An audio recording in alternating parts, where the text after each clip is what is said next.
সম্প্রতি অ্যাকশন দৃশ্যে ভাইরাল হয়েছেন আমিন খান। হ্যাঁ, ওয়ালটনের একটি বিজ্ঞাপনে এমনই অ্যাকশন করতে দেখা যায় আমিন খানকে।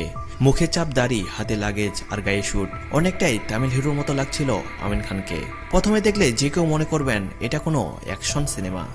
আমি যদি চলি তাহলে থামি না, আর যদি থামি তাহলে আমার হাত থামে না। বাংলা সিনেমার অনেক ভক্ত তার এই লুক দেখে অনেকটাই প্রশংসা করেছেন। এমন লুকে তাকে সিনেমায় দেখতে চেয়েছেন অনেক ভক্ত।